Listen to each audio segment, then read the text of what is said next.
Well, I found myself in a wonderful little village in the middle of Scotland called Alyth. Now, on the way up here, we were debating how to pronounce it, and I was saying to Trees, "Have you seen any signs for Alyth yet?" And she was saying, "No, not seeing any signs for Alyth yet." And we both agreed it sounded like we were saying Alice with a lisp. Anyway, we found out how to pronounce it by the locals, and it's indeed Alyth. Anyway, it is Anzac's Day, or is it Anzac Day? And I always like to sing, and the band played Walzing Matilda by Eric Bogle if I can, on or around the date. And today is the exact anniversary, 25th of April. We camped down the hillside there, and I noticed this lovely cemetery up on the top, and I thought it was a nice fitting place to do the song.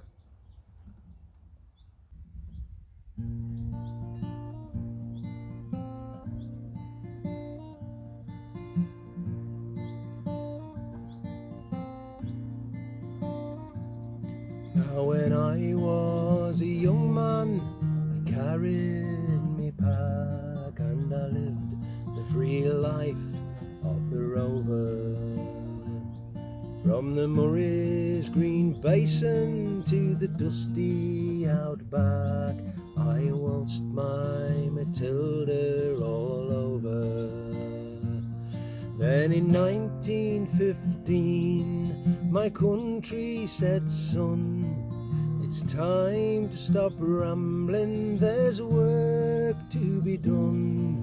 They gave me a tin hat and they gave me a gun, and they sent me away to the war. And the band played Waltzing Matilda as the ship pulled away from the quay. Amid all the cheers, flag waving and tears, we sailed off for Gallipoli.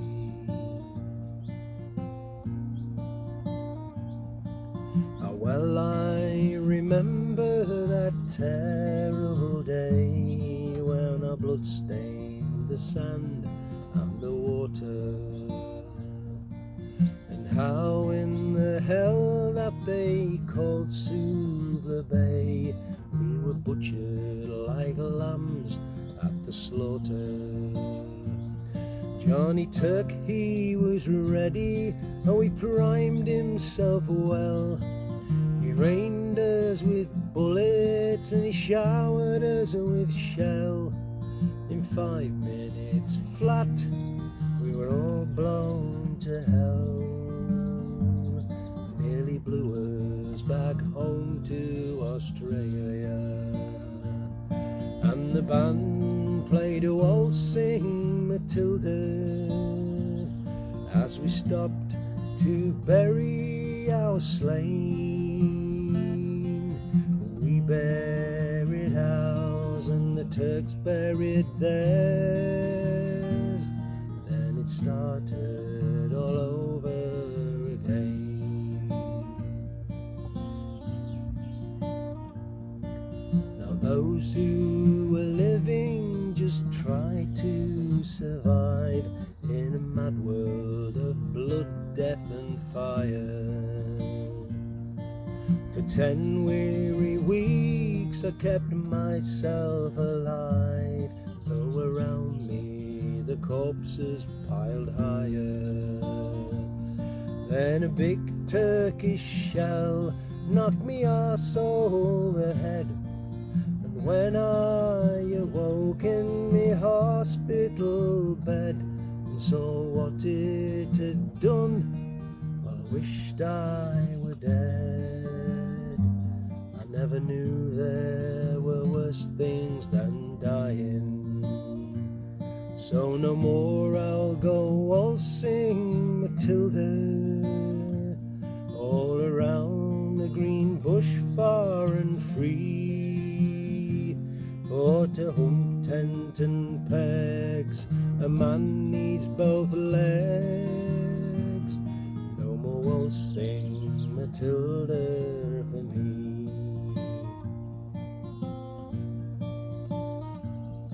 They collected the wounded, the crippled and the maimed, and shipped us back home to Australia. The armless, the legless, the blind and the insane, those proud wounded heroes of Suvla. And when the ship pulled into Circular Quay, I looked at the place where me legs used to be, and thank Christ there was no one there waiting for me to grieve and to mourn and to pity. And the band played Walzing Matilda as they carried us down the gangway. But nobody cheered, they just stood there and stared, and turned all their faces away.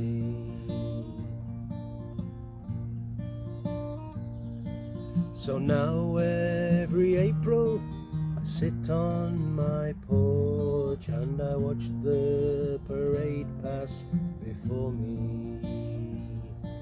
I see my old comrades, how proudly they march, renewing past dreams of past glories. I see all the old men so tired, stiff and sore, the weary old heroes of a forgotten war. And the young people ask, what are they marching for? And I ask myself the same question. And the band plays Waltzing Matilda, and the old men still answer the call. But year after year their numbers get fewer. Someday no one will march there at all.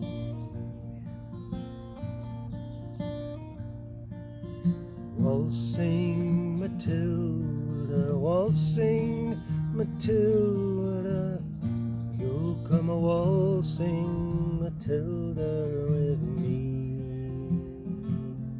And their ghosts may be heard as they march by the billabong.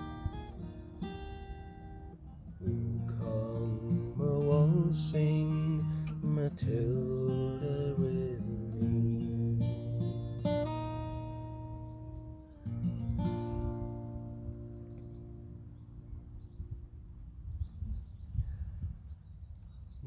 Listen to that piece.